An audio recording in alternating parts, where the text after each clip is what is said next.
Les gars, le Bitcoin est en train de poursuivre sa petite phase de recul. On est maintenant revenu, vous le voyez, aux 66 700 $ et vous pouvez constater que ma ligne orange juste ici a résisté à plusieurs reprises au prix du Bitcoin.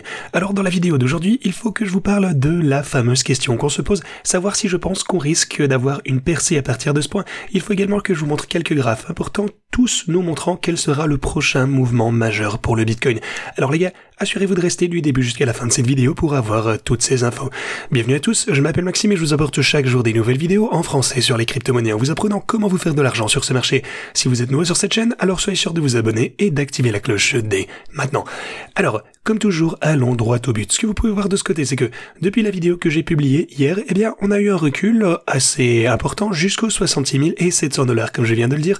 Et vous pouvez voir que la ligne orange ici, ce support, eh bien, a résisté. On a eu plusieurs rebonds à partir de ce support. Pour le coup, cette chandelle rouge ici, eh bien, a essayé un petit peu de la traverser. Vous pouvez voir comment ça va se clôturer. Mais pour le coup, si ça se termine un petit peu comme ceci, ouais, vous pouvez voir que ce petit bout de support ici, qu'on a clôturé de ce côté, eh bien, pourrait également être perdu. Ça, pour le coup, ce serait vraiment le gros problème. En fait, c'est la ligne orange aux 66 700 $. Ça, c'est vraiment un support important. Donc, dans la vidéo d'hier, pour le coup, je vous parlais de la rupture potentielle de notre canal parabolique et de la façon dont, eh bien, je m'attendais potentiellement à un repli et puis d'une continuation à la hausse. Ok? Je vous ai parlé de ceci. Je vous ai dit que, ok, on avait cassé cette tendance haussière en ce moment. Forcément, ça ne peut pas durer pour toujours. Je m'attendais, eh bien, à ce que le marché se recalme un peu, potentiellement même qu'on en revienne jusqu'au niveau 64 500 $. Et je vous dis toujours, rien ne peut monter en ligne droite. Et puis à partir de ce point, eh bien, j'imaginais qu'on pourrait recommencer à monter. Pour le moment, eh bien, ce mouvement a l'air encore relativement fort. Vous pouvez voir qu'on a réalisé un creux égal, pas vrai? Donc, on réalise un creux plus bas juste ici, on réalise un creux égal par rapport au précédent. Et pour le coup, eh bien, c'est pas une si mauvaise nouvelle. En fait, ça remonte déjà de la force. Donc, si on pouvait continuer à rebondir ici et potentiellement ensuite se propulser à la hausse, eh bien, je pense que ça nous mènerait à un mouvement fantastique pour les bitcoins et qu'on pourra gagner plus d'élan et avoir une percée à la hausse à partir de ceci. Tout ça pour dire que je ne m'inquiète pas du tout à partir de ce pullback. Tout type de creux, de toute façon, vous le savez, pour moi, c'est une opportunité d'achat pour les bitcoins. C'est selon moi, bien sûr, c'est jamais un conseil d'investissement, vous le savez. Mais voilà, c'est selon moi ce à quoi s'attendre. Après une course parabolique à la hausse, on a toujours un petit pullback, peut-être un petit peu d'action latérale. Et puis après, eh bien, on se consolide, on a une action à la hausse qui s'ensuit. Alors, j'ai l'impression que les gens deviennent super bearish en ce moment, pensent qu'on va redescendre à des prix beaucoup plus bas. En fait, l'humeur sur le marché change tellement vite. Bien sûr, on ne peut rien exclure, on a toujours la certitude au Moyen-Orient et tout le reste, mais en général, selon moi, le Bitcoin semble toujours en pleine forme. N'oubliez pas non plus que sur le graphe de 2 jours, ouais, attendez, laissez-moi prendre ceci, on a un support extrêmement important ici, 64 800 $. C'est un niveau de résistance tellement puissant à la hausse. À mon avis, ça va agir exactement de la même manière, mais en tant que support. On n'est qu'à 2000 $ de ce point pour le coup, donc si jamais on l'atteignait, on pourrait avoir un gros rebond à partir de là.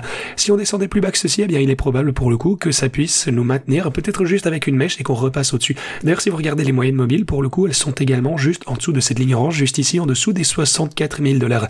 Ceci va également continuer à augmenter également sur l'intervalle journalier. Vous pouvez voir qu'on a vraiment un cluster, comme on appelle ça, un groupe de support ici, donc préparez-vous potentiellement à un rebond si on venait les toucher. Maintenant, si vous regardez les marchés traditionnels, eh bien pour le coup, on a une chandelle rouge actuellement sur l'intervalle journalier. Alors, oui, plutôt également hier, là pour le coup c'est le marché à terme, c'est en cours de trading actuellement. Vous pouvez voir qu'on a cette fameuse chandelle rouge, on est en baisse pour les marchés traditionnels, ça fait un moment. Bien sûr, ça aussi, ça a un effet pour le Bitcoin.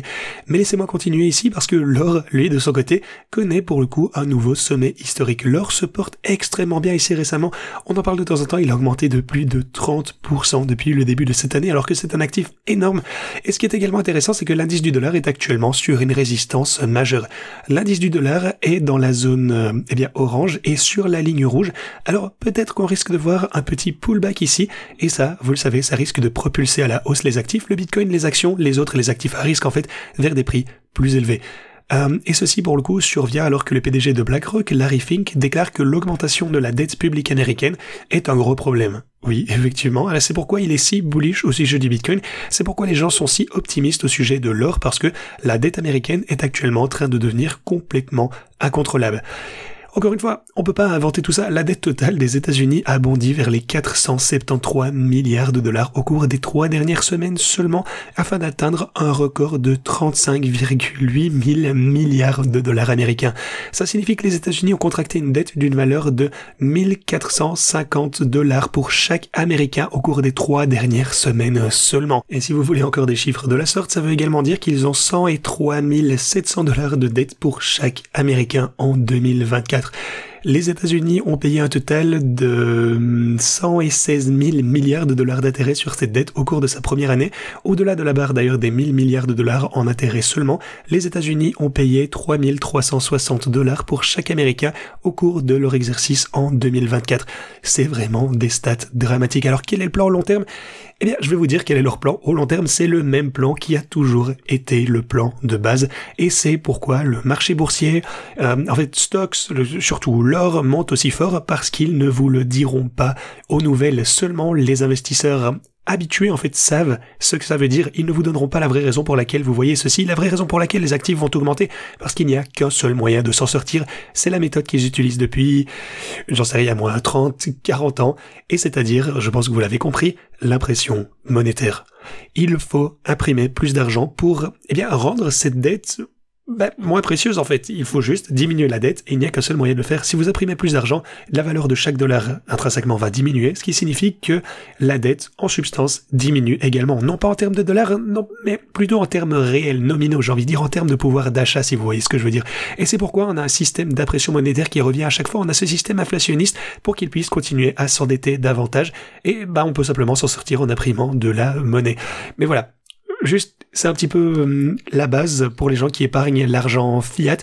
Vous devriez avoir cet argent, le mettre en banque, peu importe. Mais le truc, c'est que ça vous appauvrit au fil du temps. Ce n'est pas la manière de garder son pouvoir d'achat. C'est ce qu'ils ne vous disent pas, c'est la réalité. Et c'est pourquoi, finalement, on en revient aux stocks. Alors, je veux dire, tant qu'ils feront ça, ils devront simplement imprimer plus d'argent, ce qui signifie qu'en termes de dollars, nos actifs ne feront que monter de plus en plus haut. Et c'est pourquoi je ne m'inquiète pas trop d'une baisse au court terme pour le Bitcoin. Fondamentalement, il est abattable.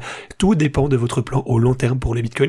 On va, selon moi, atteindre, quoi qu'il arrive, des prix plus élevés. Ok, ceci étant dit, parlons un petit peu de ce qui s'est passé hier. On a 175 millions de longs qui se sont fait liquider hier.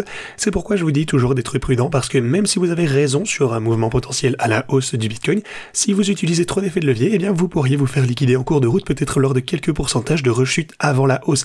Si on prend du recul et qu'on regarde quelque chose comme l'intervalle hebdomadaire cette fois, même si vous aviez raison sur la majorité de ce mouvement, disons que vous aviez raison par exemple sur ce mouvement, on va prendre ceci par exemple. Voilà, 2015 à 2017, ok ? Ça, c'était une énorme période de hausse. On a connu, vraiment, c'était une période parabolique. On est passé de 180 dollars à 20 000 dollars en mouvement parabolique. Mais, en cours de route, les gens se sont fait toujours liquider. Même s'ils étaient en plein mouvement à la hausse, les gens se sont fait liquider et ont raté peut-être le reste du mouvement parce qu'ils ont utilisé trop de risques et peut-être ont perdu l'argent qui aurait changé leur vie. Ne faites pas cette erreur. Ne prenez pas trop de risques. Soyez prudent avec les niveaux de liquidation. C'est toujours à ce sujet que je vais vous mettre en garde. Soyez prudent. Si vous regardez d'ailleurs les niveaux auxquels vous pourriez voir les prochains points majeurs de liquidation, vous pouvez voir que de ce côté, par exemple, à la baisse, on a, quand même pas mal de longues. Pour le coup, on a 200 millions de dollars, qui pourraient se faire liquider environ, aux alentours des 66 000 dollars, mais on a également plusieurs centaines de millions de dollars de shorts si on atteignait, par exemple, les 69 000 dollars, quelques centaines de millions de dollars de shorts qui pourraient se faire liquider également, ce qui ferait plaisir, bien entendu. Voilà. On est dans une situation vraiment intéressante actuellement. On a un petit peu la fesse entre deux chaises. Si vous regardez les rendements globaux actuellement dans chaque cycle, c'est à peu près là où on est censé recommencer notre course parabolique. Tous les éléments indiquent une hausse et pourtant les gens ont peur quand même. Si vous regardez les cycles précédents, vous pouvez le voir très clairement. C'est là qu'on commence généralement à se propulser vers des prix bien plus élevés. Voilà. Tout se présente toujours, de manière optimiste pour le Bitcoin à mon avis. Et en fait, au sujet des marchés traditionnels également, il faut de toute façon se préparer à des pullbacks au court terme sur le chemin de notre précédent all-time high. J'en suis sûr, on va franchir les 100 000 dollars et bien plus haut que ceci. Donc on verra bien les gars. Ceci étant dit, c'est à peu près tout ce que j'avais pour vous dans la vidéo d'aujourd'hui. J'espère que vous l'avez apprécié et moi je vous dis à la prochaine.